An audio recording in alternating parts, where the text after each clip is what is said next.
Amém. Pode sentar. Quero pedir que você abra a sua Bíblia no texto de Marcos, capítulo 9.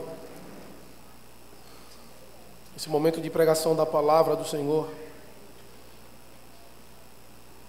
E quão gratificante é, irmãos, no culto ao nosso Deus, ouvirmos a sua palavra, lermos a sua palavra, cantarmos a sua palavra e na oração a palavra do Senhor está presente. Isso é uma demonstração que a palavra tem habitado ricamente em nosso meio. Que o Senhor nos abençoe e nos preserve. Marcos 9, do versículo 14 ao versículo número 29.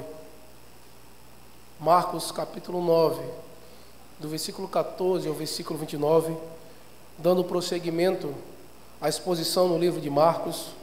Já caminhamos bastante desde o primeiro capítulo e hoje estamos no capítulo de número 9. Diz assim a santa palavra do nosso Deus: quando eles se aproximaram dos discípulos, viram numerosa multidão ao redor e que os escribas discutiam com eles. E logo toda a multidão, ao ver Jesus tomada de surpresa, correu para ele e o saudava. Então ele interpelou os escribas: que é que discutis com eles? E um dentre a multidão respondeu: Mestre, trouxe-te o meu filho, possesso de um espírito mudo. E este, onde quer que o apanha, lança-o por terra, e ele espuma, rilha os dentes e vai definhando. Roguei a teus discípulos que o expelissem, e eles não puderam. Então Jesus lhes disse: ó geração incrédula, até quando estarei convosco? Até quando vos sofrerei? Trazei-mo. E trouxeram-lhe. Quando ele viu a Jesus, o espírito imediatamente o agitou com violência, e caindo ele por terra, revolvia-se espumando. Perguntou Jesus ao pai do menino: há quanto tempo isto lhe sucede? Desde a infância, respondeu. E muitas vezes o tem lançado no fogo e na água para o matar.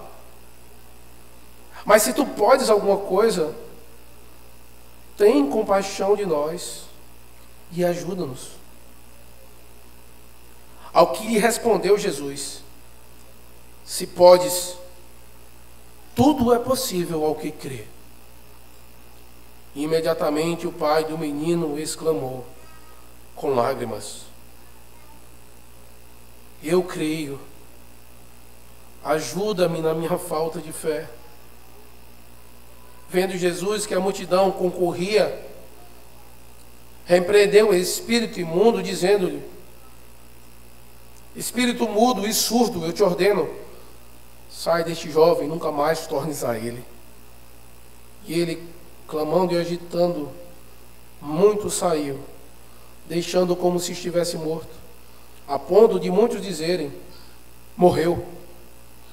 Mas Jesus, tomando-o pela mão, o ergueu e ele se levantou. Quando entrou em casa, os seus discípulos lhe perguntaram em particular: por que não podemos nós expulsá-lo? Respondeu-lhe: esta casta não pode sair, senão por meio de oração e jejum. Amém. Oremos para que o Senhor aplique a sua palavra em nossos corações. Santíssimo Deus, eterno e bondoso Pai, queremos pedir nesse momento, Senhor, que o Senhor aplique a sua santa palavra em nossos corações. Traz para nós, Senhor, um coração sábio, para que nós possamos entender, Senhor, a tua vontade, que é boa, perfeita e agradável. Nos livra, Senhor, de nos distanciarmos, de não ouvirmos e não entendermos a tua palavra, que Teu Espírito Santo possa aplicar no coração de todos que estão aqui. Nos abençoa. É no nome de Cristo que nós choramos. Amém. Estamos chegando próximo ao final do ano, dia 31 de dezembro. E possivelmente você já tem alguns planos e possíveis mudanças que você vai fazer no próximo ano. Talvez no ano de 2025 você entrará numa tentativa de aplicar uma vida fitness. E você mudará a sua alimentação. Você planeja mudar a sua rotina. Talvez você tenha pensado que no próximo ano você iniciará e irá cuidar mais da sua vida espiritual, porque você tem se sentido desanimado, e assim que o ano virá, você está disposto a se organizar. Talvez em organizar a sua vida financeira. Nós fazemos planos. Mas quando olhamos para trás, em todas as viradas do ano, nós temos tido alguns objetivos, temos traçado alguns planos, mas quando começa a rotina, o dia a dia, as demandas, todos esses planos ficam para trás. Mas se nós já tivéssemos aplicado aquilo que nós planejamos, aquilo que nós tentamos, hoje o resultado seria outro. Se no dia 1º de janeiro deste ano tivéssemos organizado melhor nossas finanças, feito melhores escolhas, ter aplicado de maneira correta a nossa vida fitness, hoje estaríamos vivendo de uma maneira extremamente diferente, em outra realidade. E por conta que não seguimos aquilo que nós deveríamos ter feito e sabemos que devemos fazer, hoje nos encontramos cheios de demandas e muitas vezes decepcionados e desanimados, porque não conseguimos fazer aquilo que nós deveríamos fazer. E quando chegamos diante de uma situação que nos impede de fazer algo, de ter algo, ou de agir de alguma forma, por conta dessas decisões passadas, nós olhamos e dizemos: por que eu não fiz isso antes? Por que eu não apliquei isso antes? O texto que nós estamos diante dele nos mostra uma situação delicada em que os discípulos de Cristo se encontram, porque eles não aplicaram antes, não fizeram antes algumas coisas que eles deveriam ter feito, que eles já deveriam estar mais fortes, mais amadurecidos, eles já deviam ter aprendido e estar certo da mediação e grandeza de Cristo.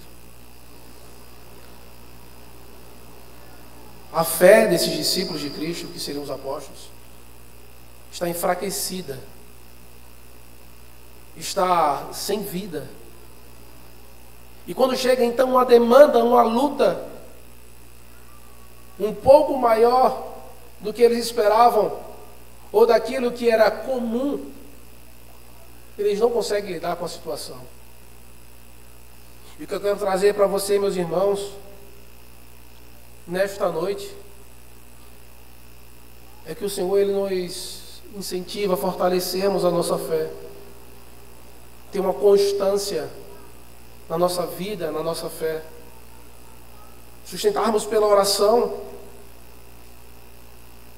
para que nós possamos então enfrentar nossas lutas com confiança em Cristo e na dependência de Deus. Uma fé fraca não nos deixa confiantes, nos deixa ansiosos, temerosos e amedrontados. E esquecemos de depender de Deus e buscamos resolver e fazer tudo segundo as nossas formas, mas não nos voltamos à forma que Deus assim orienta. E nós vamos ver então nesse texto como a incredulidade nos faz nos distanciar da fé no nosso Deus.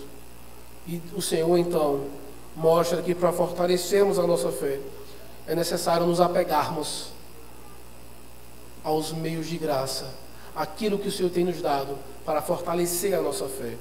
No versículo 17 ao versículo, no versículo 14 ao versículo 19, nós vamos ver o fracasso dos discípulos diante da incredulidade deles.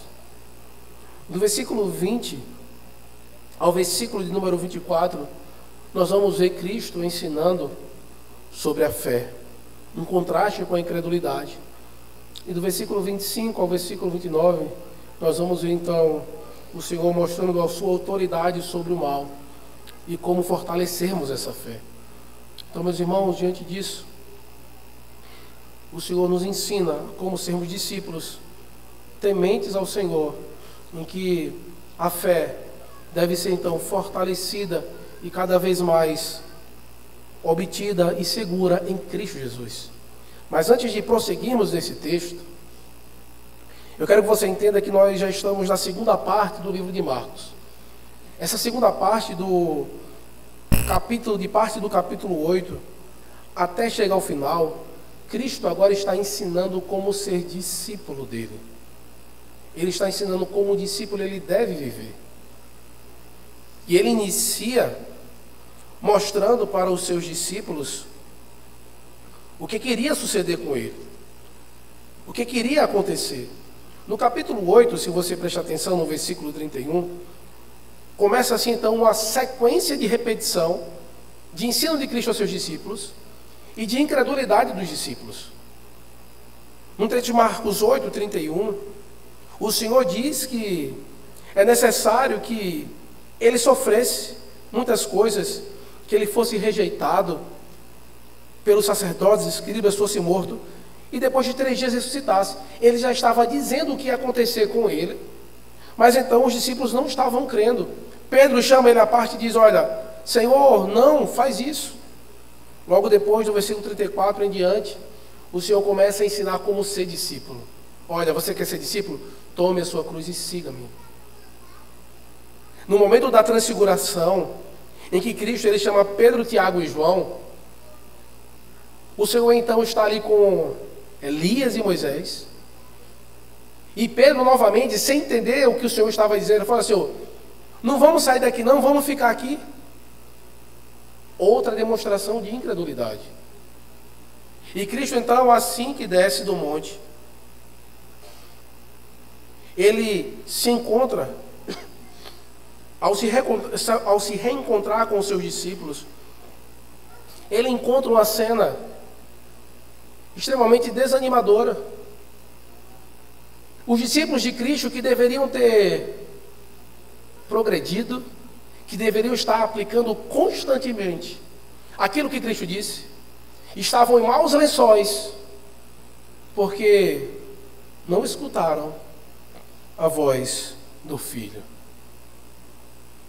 E foi a instrução passada que o Senhor tinha acabado de dizer a Pedro, Tiago e João, que estavam ali presentes, no versículo 7. Ele fala: este é o meu Filho amado, a ele ouvi. Essa demanda que os discípulos estão tendo agora no capítulo 9, não é algo novo ou algo atípico. Já era o último ano do ministério de Cristo. Estava no último ano. Cristo já estava caminhando em direção para Jerusalém. Em pouco tempo, ele seria crucificado e morto. Aquilo que ele estava falando estava prestes a acontecer. No capítulo de número 6, tem um momento que o Senhor dá uma instrução para os 12 e os envia para que pregassem em alguns locais. No capítulo 6, no versículo 12 e 13, o Senhor diz assim: olha, então, saindo eles, pregavam ao povo que se arrependesse, expeliam muitos demônios e curavam numerosos enfermos, ungidos com óleo. O Senhor tinha dado autoridade para que eles fizessem isso. E agora eles estavam diante de uma demanda, e porque eles não se prepararam, porque eles não estavam fortalecidos, não estavam ouvindo a voz de Cristo, por conta de uma demonstração de incredulidade deles, eles não estavam fazendo aquilo que foi confiado a eles. Eles estavam sendo infectados por todas as tentativas que os escribas e fariseus estavam colocando no meio do povo. Eles estavam então seguindo as orientações e as coisas que os escribas e fariseus estavam fazendo para tentar matar a Cristo, e não estavam fazendo o que Cristo mandava. É tanto que no momento da transfiguração, eles se encontravam dormindo. Nós vamos ver no Getsemane que eles estavam dormindo. E no momento que eles deviam parar, orar, renunciar, eles estavam apáticos. Eles viviam uma vida juntamente com Cristo, sem nenhuma demonstração de fé, sem nenhuma demonstração de se submeter à sua palavra, de crescer espiritualmente, de se fortalecer. Eles estavam deixando levar, deixando acontecer. Não ouviam a voz do Filho. E por isso, nós vamos ver do versículo 14 ao versículo 19, o fracasso dos discípulos e a incredulidade humana. No versículo 14 ao 16 diz assim: quando eles se aproximavam dos discípulos, viram numerosa multidão ao redor, e que os escribas discutiam com eles, e logo toda a multidão, ao ver Jesus, tomada de surpresa, correu para ele e o saudava. Então ele interpelou os escribas: o que é que discutis com eles? O Senhor chega quando vê uma numerosa multidão, os escribas que eram claramente inimigos desde o início do ministério de Cristo, desde a primeira pregação de Cristo. E os discípulos ali estavam discutindo com eles. E você vê que algo errado estava acontecendo ali. Aquela forma não estava certa. E a multidão estava vendo aquele embate, possivelmente estava animada ou gostando de alguma forma. E o versículo de número 12, de número 15 diz: olha, e quando toda a multidão viu Jesus, foi tomada de surpresa. Eles não esperavam que Cristo ia chegar ali naquele momento. Então eles pararam, correu para Cristo e saudou a Cristo, mostrando que possivelmente aquela discussão, aquele embate que estava tendo ali, era justamente somente palavras ao vento que não edificavam. E Cristo então percebeu isso. E eu quero que você entenda qual foi a atitude pastoral de Cristo ao cuidar de suas ovelhas nesse momento. Ele foi direto aos lobos. Ele foi direto aos lobos. Ele foi aos escribas e perguntou: olha, o que é que vocês estão discutindo com eles? O que é que você está ensinando para as ovelhas? O que é que você está então discutindo com os meus discípulos? Eu estou aqui. Se você tem alguma dúvida, me pergunte. Mostrando o cuidado e a proteção demonstrada por Cristo com os seus discípulos. Diante desse contexto, Cristo então ele traz essa exortação e envergonha eles. Por quê? Nós temos visto já há algumas semanas que eles estão seguindo Cristo com a intenção de quê? De matá-lo. Eles estão buscando oportunidade para matar a Cristo. Eles não conseguiam diretamente com Cristo pegar ele em alguma palavra, em alguma coisa, em alguma prática. O que eles estavam fazendo? Eles começaram a estar no meio do rebanho, no meio da multidão, levantando questões e problemas, trazendo dúvidas, levantando coisas que minassem o ministério de Cristo, o próprio Cristo. Eles aproveitaram a ausência de Cristo para causar confusão. E Cristo então vai até eles e diz: o que é que vocês estão discutindo? E aquele homem que estava procurando a Cristo de uma maneira interessada, um homem que tinha fé, ele no meio da multidão responde: mestre, eu trouxe-te o meu filho, possesso de um espírito imundo. Ele levou seu filho para que Cristo o curasse. Certamente ele ouviu que Cristo estava naquela região. E ele então leva esse filho porque ninguém resolvia esse problema. Ele diz no versículo 18 que ele rogou aos discípulos que o expelissem e eles não puderam, eles não conseguiram. E veja, nós não temos ao certo o que era que estava sendo discutido aqui nesse texto, mas era algo relacionado aos discípulos não conseguirem expelir tal demônio, de não curar esse jovem. E eles possivelmente tentaram fazer isso. E o Senhor já tinha dado poder para eles e eles não conseguiram fazer. No final do texto nós vamos ver que qual era o problema do versículo 29. Que esta casta não poderia sair senão por meio de oração e jejum. O Senhor estava demonstrando para eles que eles estavam naquela situação porque eles não estavam fazendo o básico da fé cristã.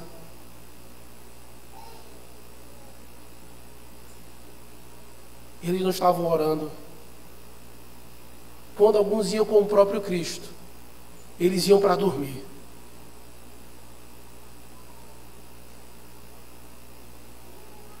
Eles não jejuavam. E o princípio dessas duas coisas é porque a oração, ela traz uma demonstração de um momento de comunhão com Deus e de conversa com Deus, onde a sua alma é derramada perante o Senhor e Ele ouve as nossas orações. E o jejum traz um princípio ligado ao ser discípulo de Cristo, que é a renúncia. Você se abstém de coisas que são essenciais até mesmo à vida, para seguir a Cristo. Sofrendo na carne, para fortalecer a alma. Esse é o significado do jejum.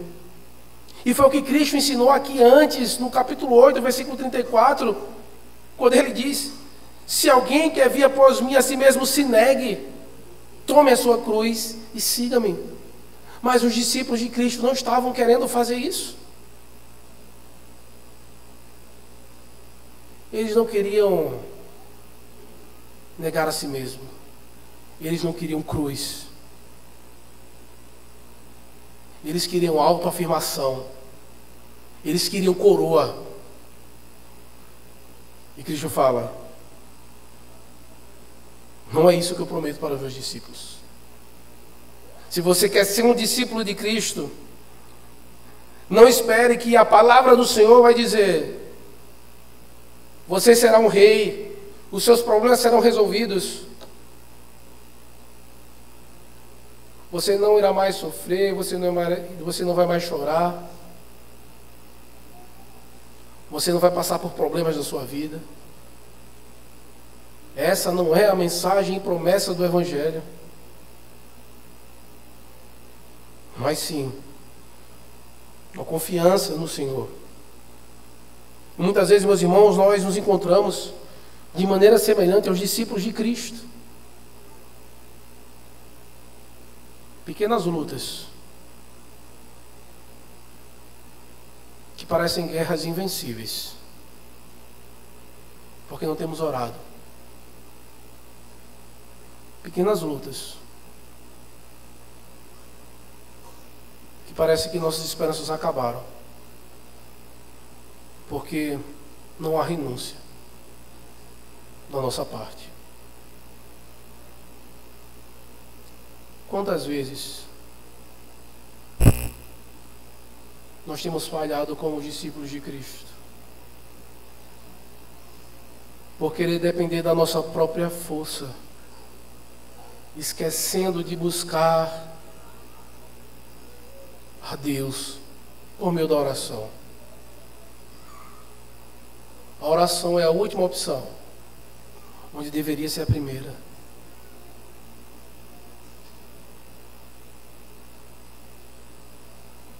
A prática de oração, meus irmãos, é algo constante na vida do cristão.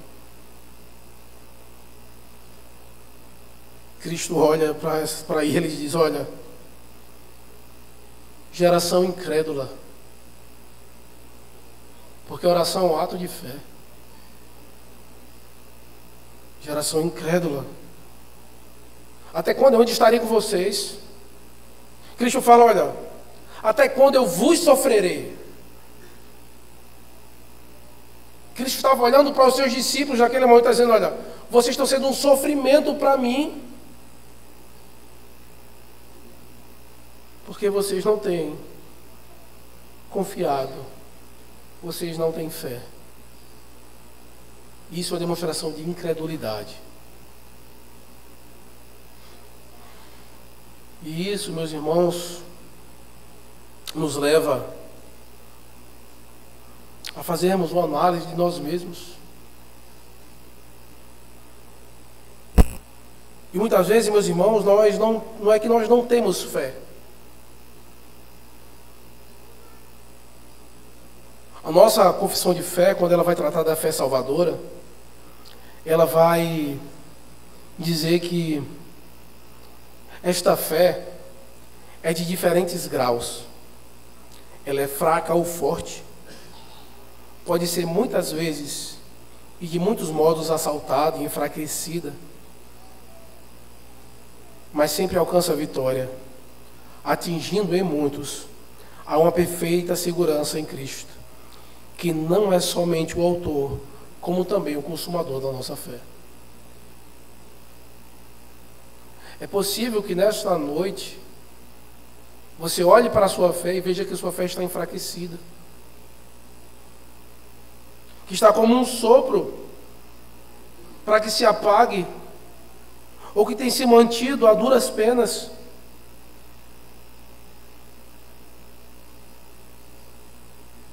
E por conta disso, muitas das suas ações, dos seus pensamentos, das suas ações, pode ser demonstrado uma atitude de incredulidade, por conta que a sua fé está fraca e precisa ser fortalecida.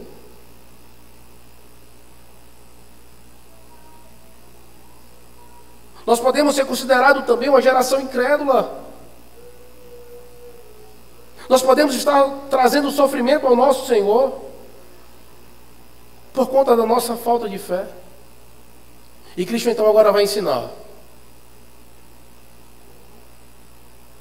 Ele vai mostrar o que é fé. Do versículo 20 ao versículo número 24, vamos ver o ensinamento de Cristo diante da súplica desse pai. É um momento de provação, onde a fé dele estava assaltada. E o que esse homem fez? Ele pegou o seu filho e levou até Cristo. O seu filho desde criança, desde pequeno sofria. Ele pega o seu filho e leva até Cristo, para que Cristo então cuidasse e salvasse o seu filho. A atitude de fé desse homem diante de Cristo.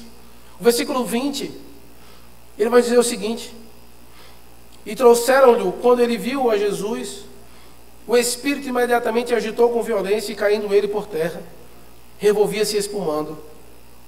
Perguntou Jesus ao pai do menino: há quanto tempo isso lhe sucede? Desde a infância, respondeu. E muitas vezes o tem lançado no fogo e na água para o matar. Mas se tu podes alguma coisa, tem compaixão de nós e ajuda-nos.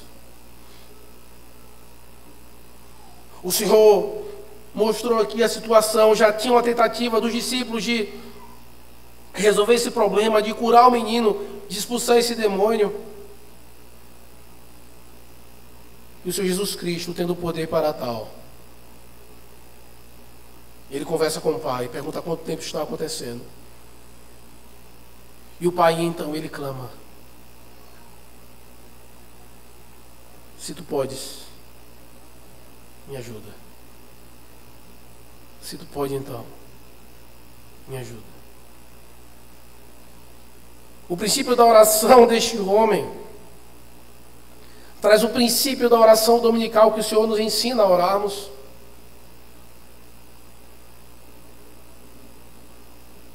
Que seja feita a tua vontade e não a minha. Que se for do teu desejo, salva o meu filho. Se for da tua vontade, Senhor, o liberta. Cuida dele. O Senhor então responde àquele homem: se podes, tudo é possível ao que crê.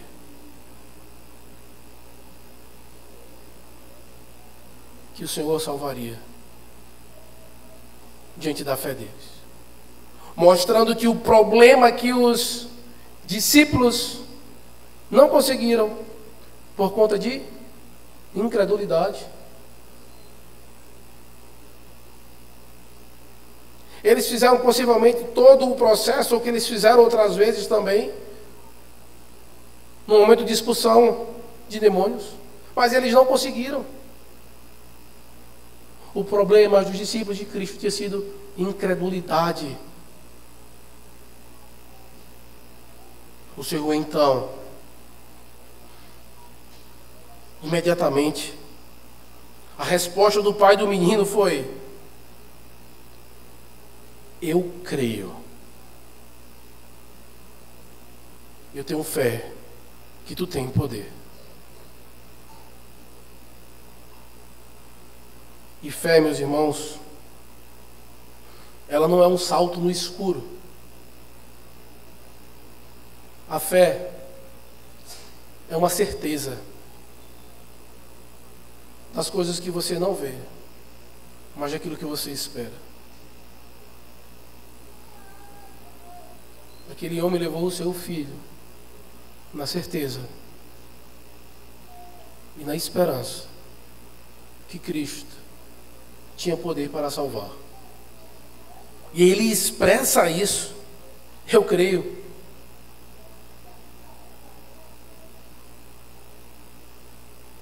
E depois de ouvir falar sobre incredulidade e ver todo aquele ambiente de incredulidade, ele ainda pede ajuda ao Senhor: ajuda-me na minha falta de fé. Toda a atitude desse homem é uma demonstração de alguém que crê, de alguém que está procurando a Cristo, que está convicto a Cristo, que está afirmando que crê em Cristo. Se formos analisar a fé desse homem, nós vamos olhar e dizer: isso é uma fé forte. Que fé esse homem tem?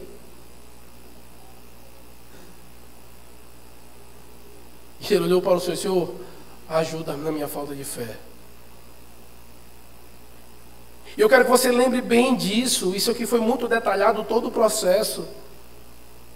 Porque daqui em diante, nas próximas semanas, nós vamos ver como a mente dos discípulos de Cristo está totalmente pervertida. Está buscando glória, promoção pessoal, coroa, honra, achando que eles estão em uma situação, um patamar a mais, porque eles estão próximos de Cristo. O próprio Pedro, os demais discípulos.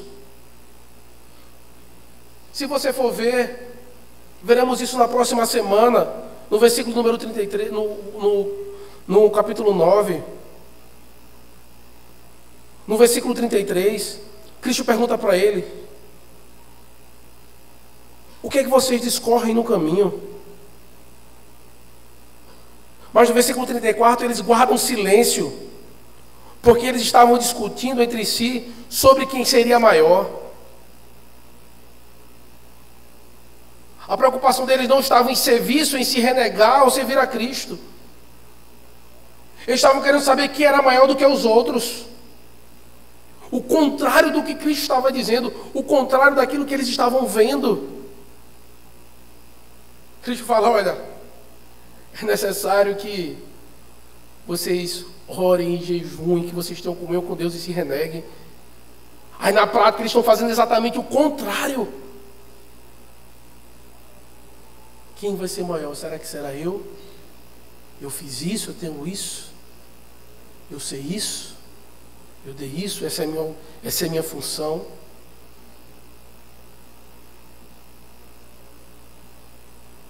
não estavam agindo como discípulos de Cristo. O fracasso dos discípulos é demonstrado pela sua incredulidade e pela soberba do seu coração e altivez. O Senhor então traz a eles uma demonstração do que é fé. A fé, meus irmãos, é uma demonstração de uma confiança plena em Cristo. Não é somente uma fé limitada pelo medo. Não é somente uma fé enquanto as coisas estão difíceis. Não é somente uma fé enquanto meu filho está doente no hospital. Não é somente a fé quando algum ente querido meu está internado entre a vida e a morte.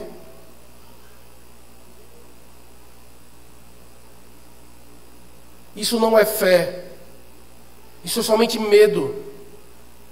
Medo de perder o que tem, medo de perder o que gosta. A fé é demonstrada por uma plena confiança em Cristo, que nada nos distanciará desse amor. É o que diz lá no texto de Romanos: fome, nudez, perigo e espada, nem a vida, nem a morte, nem as coisas do presente, nem do porvir, nem o poder, nem qualquer criatura.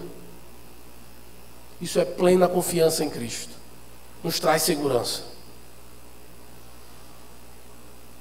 E isso nos fortalece cada vez mais. E em nossas dificuldades, nós devemos demonstrar essa confiança. É isso que Cristo está dizendo para os seus discípulos. É isso que Cristo está dizendo para nós hoje. Fortaleça a sua fé, tenha confiança em Cristo. Não confie no seu braço forte. Não confie nas suas habilidades, não confie naquilo que você tem ou naquilo que você pode fazer. Confie em Cristo. Negue-se a si mesmo, siga Ele. Assim como o pai desse menino, esteja disposto a pedir a ajuda de Cristo para superar as lutas que você tem passado, para que Ele aumente e fortaleça a sua fé. E para qualquer demanda que você tenha, por mais que você esteja temeroso, mas esteja certo que existe um Deus que reina e que é poderoso. E que tudo aquilo que nós pedirmos segundo a vontade dEle, Ele fará. Nós lemos isso no texto de Efésios capítulo 2.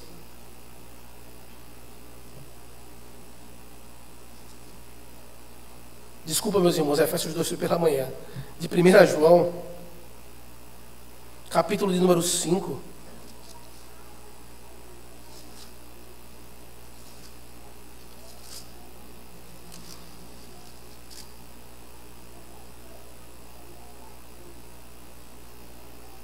Do versículo 13 ao versículo 19.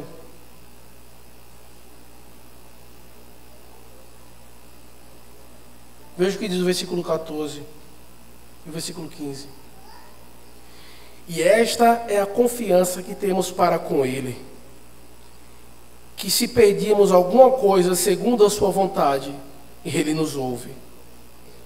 E se sabemos que Ele nos ouve quanto ao que lhe pedimos, estamos certos de que obtemos os pedidos que lhe temos feito. Senhor, que o Senhor faça segundo a tua vontade. Eu creio, Senhor, que tu podes, mas aumenta a minha fé. No versículo 25 ao versículo 29, encerrando, o Senhor Jesus, Ele vai mostrar a sua autoridade e a necessidade que temos de oração, a necessidade que temos de voltar a Cristo. Vendo Jesus que a multidão concorria, repreendeu o espírito imundo, dizendo: espírito mudo e surdo, eu te ordeno, sai deste jovem e nunca mais tornes a ele. E ele, clamando e agitando muito, saiu, deixando como se estivesse morto, a ponto de muitos dizerem: morreu. Jesus aqui, ele expulsa o espírito maligno, demonstrando o seu poder, mostrando o seu poder absoluto sobre o mal, novamente. Cristo demonstrando a sua grandeza e o seu poder, para que toda a multidão visse. E o que está presente nesse texto, meus irmãos, é um Deus poderoso, um Deus misericordioso, que ouve a oração de um pai que colocou toda a sua esperança em Cristo para salvar o seu filho. Se voltando a Deus em oração. Por isso, meus irmãos, essa deve ser a nossa prática.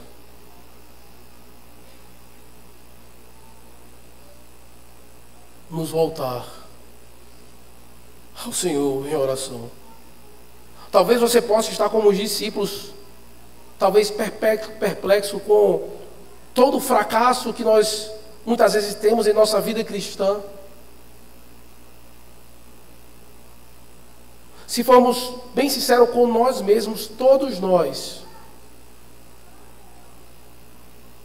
vamos fazer uma análise da nossa vida e vermos: eu poderia estar bem melhor. A minha fé poderia estar mais fortalecida.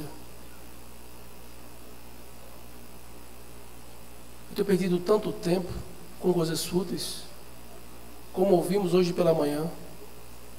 O Senhor não tem sido a minha prioridade.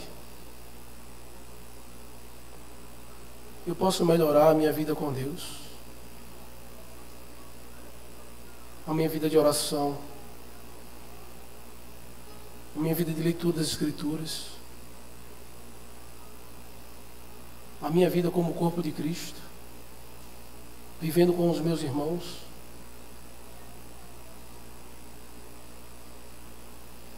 Nós devemos olhar, meus irmãos, para nós mesmos e ficar perplexo com o nosso próprio fracasso. Não por conta de nós, porque somos pessoas falhas, limitadas e pecadoras, mas foi por conta daquilo que aconteceu conosco. Foi por aquilo que foi conquistado por nós, para nós. O próprio Filho de Deus se entregou, derramando o seu sangue, para que nós fôssemos novas criaturas. E por isso, essa deve ser a nossa sensação. Não ficar olhando para trás e dizer: sou fraco, não consigo, mas sim estar olhando para frente e dizendo: eu devo me fortalecer, eu devo seguir a Cristo. Eu devo então fortalecer a minha fé, eu devo estar pronto para as lutas e ouvir as orientações que Cristo dá e fortalecer e fazer o que Ele manda e não o contrário. Os discípulos tiveram a sensação: mestre, por que nós não podemos expulsá-lo? O que foi que aconteceu? O que é que nós poderíamos ter feito? O Senhor fala: olha, oração e jejum. Vocês precisam ter mais comunhão com Deus, vocês precisam negar mais a si mesmo. Uma vida de renúncia. É assim que o discípulo de Cristo vive.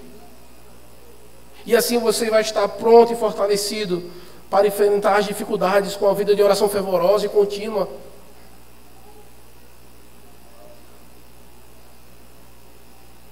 Não deve ser um esforço esporádico, como é uma tentativa fitness, a cada 1º de janeiro ou a cada segunda-feira, enquanto houver segunda. Começamos um dia e não permanecemos. Aí vamos daqui a 15 dias de novo, 1, 2, 3 dias e não dá.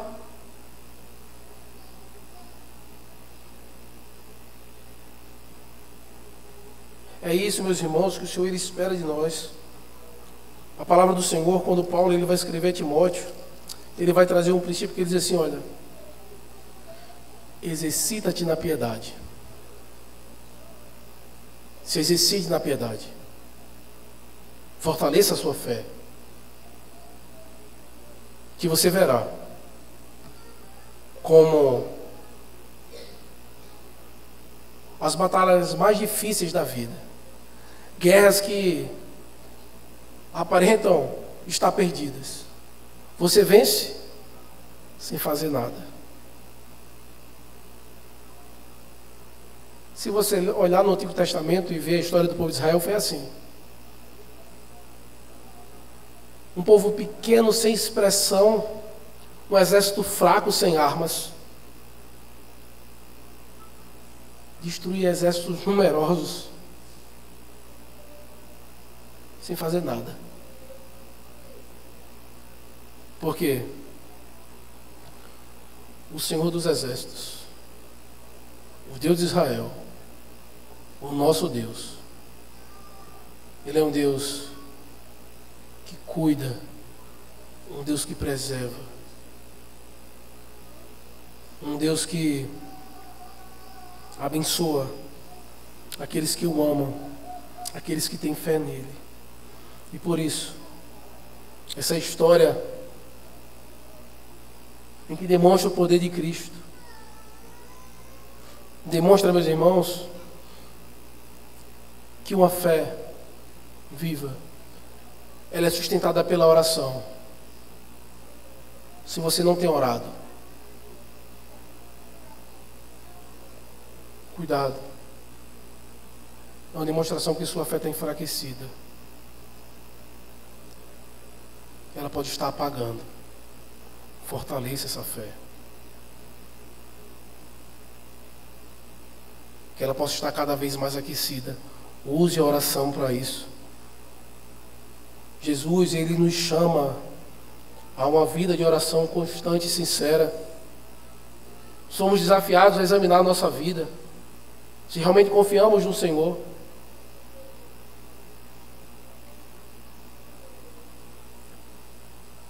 Será que a nossa oração ao Senhor tem o mesmo peso, convicção, ou se assemelha ao que esse homem disse? Essa deve ser a nossa oração, meus irmãos. Senhor, eu creio, mas ajuda na minha falta de fé. Me fortalece, para que eu tenha coragem em todos os aspectos da minha vida, viver segundo essa verdade. E assim somos fortalecidos, e assim temos esperança em Cristo, por conta da sua obra, por conta do peso que é ter um Deus que nos ama, um Deus que entregou a sua própria vida para nos salvar. E isso você não vai encontrar em nenhuma religião.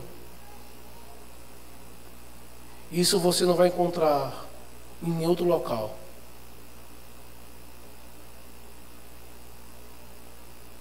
Um Deus misericordioso, que entrega a sua própria vida para te salvar.